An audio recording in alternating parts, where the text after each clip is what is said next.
हरे कृष्णा। आप सभी का दिन शुभ और मंगलमय हो। आज की इस वीडियो में आप सुनेंगे मार्गशीर्ष मास महात्म्य का 23वां अध्याय।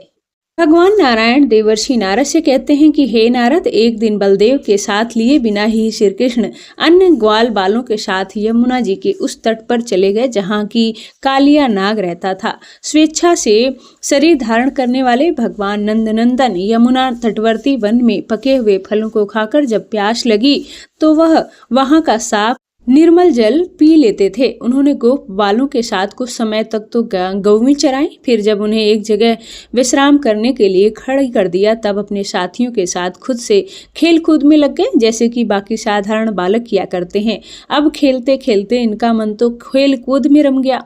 ग्वाल बाल भी बड़ी खुशी के साथ उस खेल में भाग लेने लगे। इधर गौवें नई नई घास चरती हुई आगे बढ़ गईं। सारे बालक तो खेल में मगन थे। उधर गए तो आगे बढ़कर यमुना का विष मिश्रित जल पीने लगीं। मुनि दारुण काल की चेष्टा से वह विषाक्त जल पीकर कालकूट की ज्वाला से संतृप्त होकर उन गौओं ने तुरंत ही अपने प्राणों का त्याग कर दिया। झुंड की झुंड गौओं को मरी हुई देखकर अब ग्वाल बाल बड़े परेशान हो गए, भयभीत हो गए। उनके मुख पर दुख छा गया और उन सब ने आकर मधुसूदन श्री कृष्ण से यह बात बताई। सारा रहस्य जानकर जगन्नाथ श्री कृष्ण ने उन सब गौओं को जीवित कर दिया। वे गाय तुरंत ही उठकर खड़ी हो गईं और इधर श्री कृष्ण का मुंह देखने लगीं। श्री कृष्ण यमुना तटवर्ती जल के निकट उत्पन्न हुए कंदम पर चढ़कर उस सांप के भवन में बहुत से नागों के बीच कूद पड़े। उनके जल में पड़ते ही इस कुंड का पानी 100 हाथ ऊपर उठ गया। हे नारद, यह देखकर ग्वाल बालों को तो पहले तो बहुत खुशी हुई, फिर वे बड़े दुख का अनुभव करने लगे। कालिया नाग मनुष्य की आकृति में आए हुए श्री कृष्ण को देखकर क्रोध से विवल हो उठा। तुरंत ही उन्हें निगल गया। जैसे किसी मनुष्य ने जल्दीबाजी में तपे हुए लोहे को थाम लिया हो, वैसे ही ब्रह्मा तेज से कालिया नाग का कंठ और पेट जलने लगा। अब वह नाग बेचैन हो गया और हाय हाय मेरे प्राण निकले जा रहे हैं, ऐसा कहकर उसने भगवान कृष्ण को फिर से उगल दिया। श्री कृष्ण के ब्रजोपम अंगों को चबाने से उसके सारे दांत टूट गए और मुंह लहूलुहान हो गया, बल्कि भगवान को तो कुछ नहीं बिगड़ा। भगवान उस समय रक्त रंजित मुख वाले कालिया नाग के मस्तक पर चढ़ गए। विशंबर के भार से आक्रांत होकर कालिया नाग ने जब अपने प्राण त्यागने को तत्पर हो गया तब मुने उसे रक्त की उल्टी की। मूर्छित होकर वह गिर पड़ा। उसे मूर्छित देखकर सभी नाग प्रेम से विवल होकर रोने लगे। कोई तो भाग गए, कोई तो डर के मारे अपने बिलों में घुस गए और कई तो अपने प्रीतम को मरा हुआ देखकर नाग पत्नी सुरसा दूसरी नागिन के साथ श्री कृष्ण के सामने आई और पति प्रेम से रोने लगी। उसने दोनों हाथ जोड़कर शीघ्र ही भय से श्री कृष्ण को प्रणाम किया और उनके दोनों चरण कमलों को पकड़कर व्याकुल होकर कहने लगी, हे जगदीश्वर, आप मुझे मेरे पति को वापस लौटा दीजिए। दूसरों को मान देने वाले हे प्रभु, मुझे भी मान दीजिए। स्त्रियों के पति प्राणों से भी बढ़कर प्रिय होते हैं, उनके लिए पति से बढ़कर दूसरा कोई बंधु नहीं है। हे नाथ, आप देवेश्वर के स्वामी, अनंत प्रेम के सागर, उत्तम बंधु, संपूर्ण भवनों और बांधों और श्री राधिका जी के लिए प्रेम के समुद्र हैं, इसलिए मेरे प्राणनाथ का वध मत कीजिए। प्रभु, आप तो विधाता के भी विधाता हैं, इसलिए यहाँ मुझे प्रतिदान दीजिए। त्रिनेत्रधारी महादेव जी के 5 मुख हैं, ब्रह्मा जी के 4 और शेषनाग के सहस्त्र मुख हैं, कार्तिकेय जी के भी 6 मुख हैं, परंतु यह लोग भी अपने मुख समूहों द्वारा आपकी स्तुति करने में असमर्थ हो जाते हैं। साक्षात सरस्वती जी भी आपकी स्तुति करने में समर्थ नहीं है। संपूर्ण वेद, अन्य देवता और संत महात्मा भी आपकी स्तुति के विषय में शक्तिहीनता का ही परिचय देते हैं। फिर कहाँ तो मैं कुबुद्धि, अज्ञ और नारियों में अधर्म संपीर्ण, और कहाँ संपूर्ण भवनों के परम आश्रय और किसी के भी नजर में ना आने वाले आप परमेश्वर, जिनकी स्तुति ब्रह्मा, विष्णु और शेषनाग किया करते हैं। उन मानव वेशधारी आप निराकार परमेश्वर की स्तुति मैं करना चाहती हूँ, यह कैसी विडंबना है। हे प्रभु, मेरे पति की रक्षा कीजिए। आप धर्म और अधर्म के तथा शुभ और अशुभ के भी स्वामी हैं। सर्वेश्वर, आप सर्वस्वरूप है और सबके बंधु हैं, जीवधारियों और जीवों के भी स्वामी हैं, इसलिए आप मेरे पति की रक्षा कीजिए। इस प्रकार स्तुति करके नागराज बल्लभा सुरसा भक्ति भाव से मस्तक झुकाकर श्री कृष्ण के चरण कमलों को पकड़कर बैठ गई। नागपत्नी द्वारा किए गए इस स्तोत्र का जो सकाल संध्या के समय पाठ करता है वह सभी पापों से मुक्त होकर अंत में श्रीहरि के धाम में चला जाता है। उसे इस लोक में श्रीहरि की भक्ति प्राप्त होती है और अंत में वह निश्चय ही श्री कृष्ण का दास से सुख भी पा जाता है। वह श्री कृष्ण का पार्षद होकर सालों के आदि चतुर्वेद मुक्तियों को करतलगत कर लेता है। नारद जी ने पूछा, नागपत्नी की बात सुनकर हर्ष से उत्फुल्ल नेत्रों वाले सर्वनंदन भगवान गोविंद ने फिर उससे स्वयं क्या कहा? महाभाग्य अद्भुत रहस्य मुझसे भी बताइए। तब भगवान नारायण ने कहा, मुनि नागपत्नी को भय से व्याकुल होकर और हाथ जोड़कर भगवान के चरणों में पड़ी हुई थी। उनकी बातें सुनकर फिर श्री कृष्ण ने उससे इस प्रकार कहा, नागेश्वरी उठो उठो भाई, छोड़ो और वर मांगो। माता मेरे वर के प्रभाव से अजर अमर हुए अपने पति को ग्रहण करो और यमुना का हृदय छोड़कर अपने घर को चली जाओ। व्रत से अपने पति और परिवार के साथ अभिष्ट स्थान को पधारो। हे नागेशी, आज से तुम मेरी कन्या हुई और तुम्हारे प्राणों से भी अधिक प्रियतम यह नागराज मेरे जमाता हुए, इसमें कोई संदेह नहीं। सुबह मेरे चरण कमलों के चिन्ह युक्त होने के कारण तुम्हारे पति को अब गरुड़ कभी कष्ट नहीं देंगे, बल्कि भक्ति भाव से स्तुति करेंगे, मेरे चरण चिन्ह को भी प्रणाम करेंगे। अब तुम गरुड़ का भय छोड़ो और शीघ्र ही रमणकुटी की सुदृढ़ और अविचल भक्ति प्रदान कीजिए। मेरा मन तो भोरे की तरह है जो सदा आपके चरण कमलों में ही मंडराता रहता है। बस मुझे यही इच्छा है कि आपके स्मरण की कभी विस्मृति न हो, आपको मैं कभी ना भूलूं। मेरा रोमकांत विशक सौभाग्य सदा बना रहे और मेरे प्राण बल्लभ ज्ञानियों में श्रेष्ठ हो जाएं।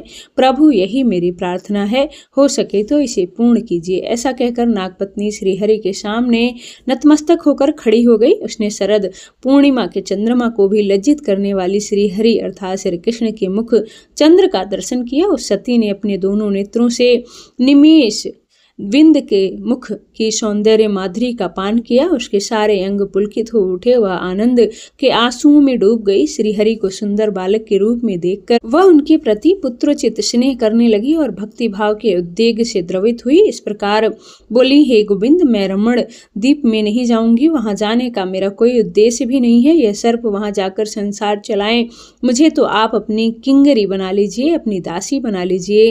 हे श्री कृष्ण, मेरे मन में सालोक्य आदि 4 प्रकार की मुक्ति के लिए कोई भी इच्छा नहीं है, क्योंकि वह मुक्ति आपके चरण कमलों की सेवा की तो संवी कला के बराबर भी नहीं है। जो भारतवर्ष में दुर्लभ जन्म पाकर आपकी चरण सेवा के अलावा दूसरे वर्ग की इच्छा करता है तो वह स्वयं ही ठगा गया है। नागपत्नी की यह बात सुनकर श्री कृष्ण के मुख पर मुस्कुराहट फैल गई। उनका मन प्रसन्न हो गया और उन श्रीमान माधव ने एवं अस्तु कहकर उसकी प्रार्थना स्वीकार कर ली। इसी बीच उत्तम रत्नों के सार तत्व से बना हुआ दिव्य विमान वहां पर तत्काल ही उतर आया। हे मुने, वह अपने तेज से चमक रहा था।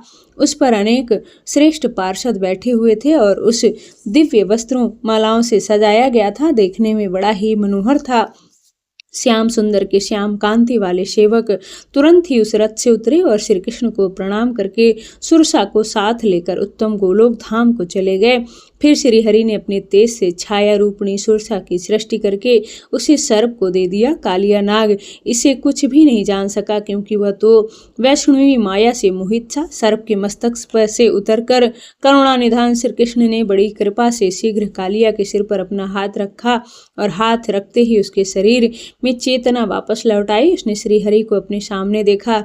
इस बात को भी ध्यान किया कि सती सुरसा दोनों हाथ जोड़े हुए खड़ी हैं और उनके नेत्रों में आंसू बह रहे हैं। यह देखकर उसने भी गोविंद को प्रणाम किया और तुरंत ही प्रेम से विवल होकर वह भी रोने लगा। कृपा निधान भगवान ने देखा कि नागराज रो रहा है और सुरसा भक्ति के उद्वेग से पुलकित होकर वह भी नेत्रों से आंसू बहा रही, किंतु कुछ बोल नहीं रही। तब वह वे दयानिधि स्वयं ही बोले, क्योंकि योग्य और अयोग्य प्राणी पर भी ईश्वर की कृपा सदैव समान रूप से रहती है। श्री कृष्ण ने कहा, कालिया, तुम्हारे मन में जो इच्छा हो उसके अनुसार वर मांगो। वत्स, तुम अब मुझे प्राणों से भी अधिक प्रिय हो। भय छोड़ो और सुख से रहो। जो मेरा अत्यंत भक्त हो और मेरे अंश से उत्पन्न हुआ हो, उस पर मैं विशेष कृपा करता हूँ। उसके अभिमान को मिटाने के लिए उसका किंचित दमन करके मैं पुनः उस पर कृपा करता हूँ। जो लोग तुम्हारे वंश में उत्पन्न हुए सर्पों का विनाश करेंगे, उनको महान पाप लगेगा और वे दुख के भागी होंगे। परंतु जो लोग तुम्हारे कुल में उत्पन्न हुए सर्पों को देखकर उनके मस्तक पर उभरे हुए मेरे सुंदर चरण चिन्हों को भक्ति भाव से प्रणाम करेंगे, वे समस्त पापों से मुक्त हो जाएंगे। अब तुम शीघ्र ही रमण कुटी वर मांगो, जो चाहते हो। अगर मांगना चाहते हो तो इसी समय मांग लो। मैं तुम्हारा हर दुख हरने वाला हूँ, दूर करने वाला हूँ, इसलिए भय छोड़कर मुझसे अपने मन की बात बताओ। श्री कृष्ण की बात सुनकर जो कालिया नाग भय से कांप रहा था, अब दोनों हाथ जोड़कर उनसे कहने लगा, हे वरदाय प्रभु, दूसरे किसी भी वर के लिए मेरी कोई इच्छा नहीं है। हर जन्म में मेरी बस आपके चरण कमलों की भक्ति बनी रहे और मैं सदा आपके उन चरण कमल चिन्हों का चिंतन करता रहूं, बस यही वरदान दीजिए। जन्म ब्राह्मण के कुल में हो या पशु पक्षियों की योनियों में, वह समान ही है। वही जन्म सफल है जिसमें आपके चरण कमलों का ध्यान बना रहे। अगर आपके चरण कमलों का स्मरण ना ही हो तो देवता होकर भी स्वर्ग में रहना बेकार है। जो आपके चरणों के चिंतन में लीन है, उसे जो भी स्थान प्राप्त हो वही सबसे उत्तम है। प्रभु, जैसे ही मैंने भगवान अनंत के मुख से आपके मंत्र का उपदेश प्राप्त किया था, त्यों ही आपकी भावना करते करते आपके अनुग्रह से मैं आपके समान वर्ण वाला हो गया। मेरी तो भक्ति भी परिपक्व नहीं हुई थी। ये जानकर स्वयं सुदृढ़ भक्ति धारण करने वाले गरुण ने मुझे देश से बाहर कर दिया और धक्का दिया। परंतु हे वेदेश्वर, अब आपने मुझे अविचल भक्ति दे दी है।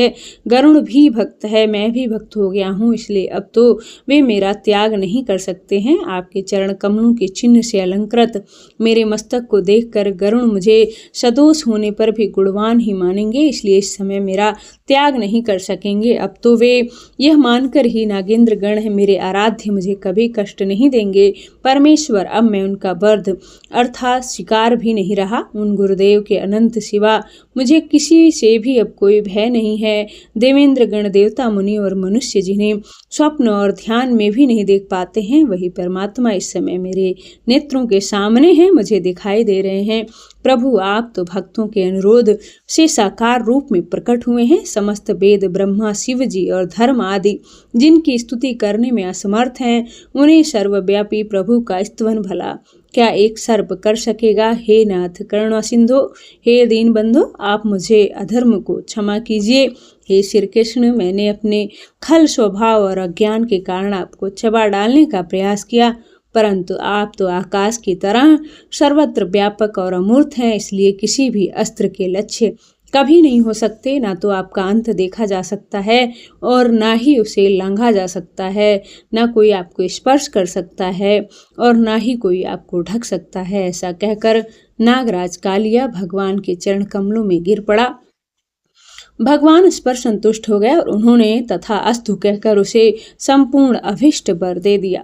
जो नागराज द्वारा किए गए इस स्तोत्र का पाठ प्रातः काल उठकर करता है, उसे और उसके परिवारजनों को कभी नागों से कोई भय नहीं होता। वह धरती पर नागों की शैया बनाकर सदा उस पर शयन भी कर सकता है। उसके भोजन में विष और अमृत का भेद नहीं रह जाता।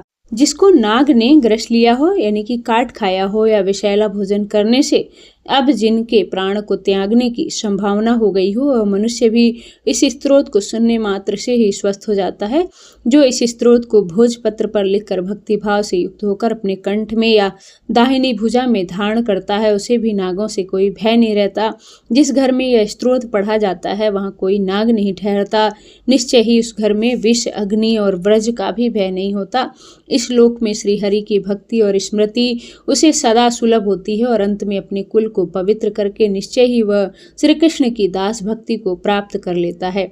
भगवान नारायण कहते हैं, हे नारद, नागराज को अभिष्ट वर देकर जगदीश्वर श्री हरि ने फिर उसे मधुर वचन जो कहे वह बहुत से सुख देने वाले थे। भगवान श्री कृष्ण बोले, हे नागराज, तुम यमुना जल के मार्ग से ही परिवार सहित रमयक द्वीप में चले जाओ। वह स्थान इंद्रनगर के समान श्रेष्ठ और सुंदर है। वह श्री कृष्ण की आज्ञा सुनकर नाग प्रेम से विवल होकर रोने लगा और बोला, नाथ, मैं आपके चरण कमलों का दर्शन अब कब करूंगा। वह महेश्वर श्री कृष्ण को सैकड़ों बार प्रणाम करके फिर अपनी पत्नी और परिवार के साथ जल के ही मार्ग से चला गया। जाते समय नागराज भगवत विरह से व्याकुल हो रहा था। उसे चले जाने के बाद यमुना जी के उस कुंड के जल को अमृत के समान हो गया। इससे समस्त जंतुओं को बड़ी प्रसन्नता हुई। नारद रमण कुटी आज्ञा से साक्षात विश्वकर्मा जी ने उसका निर्माण किया था। अब वहां कालिया नाग अपनी पत्नी और पुत्रों के साथ श्रीहरि के चिंतन में लीन होकर भय को छोड़कर बड़े हर्ष के साथ रहने लगा। इस प्रकार श्रीहरि का सारा अद्भुत सुखदायक मोक्षप्रद और सर्वभूतेषु जी कहते हैं कि महर्षि नारायण के उपयुक्त वचन सुनकर नारद जी तो हर्ष विभोर हो गए और उन्होंने अपने समस्त संदेहों को दूर करने वाले उन महर्षि से अपना संदेह इस प्रकार पूछा। नारद जी ने कहा, हे जगत गुरु, आपने पहले के उत्तम भवन को छोड़कर कालिया यमुना तट को क्यों ही चला गया था, उसका रहस्य भी मुझे बताइए। अब कालिया नाग के यमुना जी में निवास करने का जो रहस्य है भगवान श्री नारायण ने बताया, उसका वर्णन आप सभी अगले अध्याय में सुनेंगे। उम्मीद करती हूँ कि हर बार की तरह इस बार की भी वीडियो आपको पसंद आई होगी। अब सुने श्री कृष्ण चालीसा पाठ। वंशी शोभित कर मधुर नील जलद तनु श्याम, अरुण अधर जन बिंब फल नयन कमल अभिराम, पूर्णेन्द्र अरविंद मुख पीताम्बर शुभ साज, जय मनमोहन मदन छवि कृष्ण चंद्र महाराज, जय यदुनंदन जय जगवंदन जय वसुदेव देवकी नंदन, जय यशोदा सुत नंद दुलारे, जय प्रभु भक्तन के दृग तारे, जय नटनागर नागुन थैया कृष्ण कन्हैया धेनु चरैया, पुण्य नग पर प्रभु गिरिवर धारो, आओ दीन न कष्ट निवारो, वंशी मधुर अधर धर टेरो, हुए पूर्ण विनय हमेरो, आओ हरि पुनि माखन चाखो, आज लाज भारत की राखो, गोल कपोल चिबुक अरुड़ारे, मृद मुस्कान मोहिनी डारे, राजित राजीव नयन विशाला, मोर मुकुट वैजंती माला, कुंडल स्वर्ण पीठ पट आछे, कटी किंकणी काछ निकाछे, नील जल सुंदर तन सोहे,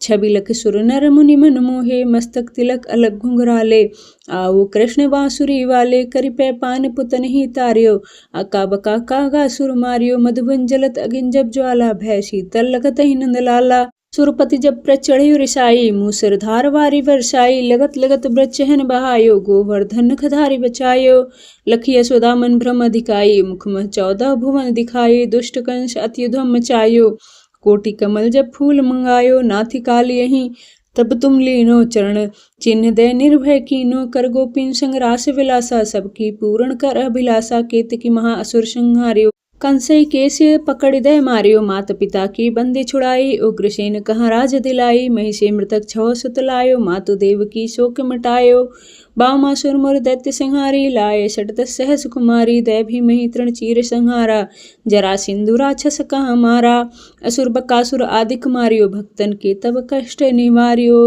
दीन सुदामा के दुख टारियो, तंदुल तीन मुठ मुख डारियो, प्रेम के साग विदुर घर मांगे, दुर्योधन के मेवा त्यागे, लखी प्रेम की महिमा भारी, ऐसे श्याम दीन हितकारी, भारत के पारथर तहाँ के लिए, चक्र नहीं बल था के, निज गीता के ज्ञान सुनाए, भक्तन हृदय सुधा वर्षाए, मीरा थी ऐसी मत वाली, बिस्पी गई बजाकर ताली, राणा भेजा सांप पिटारा, सालीग्राम बने वनवारी, निज माया तुम विधि दिखायो, उड़ते संशय सकल मिटायो, तब सत निंदा करि तत्काला, जीवन मुक्त भयो सुपाला, जब ही द्रौपदी टेर लगाई, दीनानाथ लाजा अब जाई, तुरही बसन बने नंदलाला, बड़े चीर भय अरिमुख काला, असनाथ के नाथ कन्हैया, डूबत भंवर बचावे नैया, सुंदर दास आसुर धारी, दया दृष्टि की जय बनवारी, नाथ सकल मम कुमति निवारो, क्षमहु बेगी अपराध हमारो, खोलो पटब दर्शन दीजय, बोलो कृष्ण कन्हैया की जय। ये चालीसा कृष्ण का पाठ करें उरुधारी, अष्ट सिद्धिनो निधि फल लय पदार्थ चारी, बोलिए कृष्ण भगवान की जय।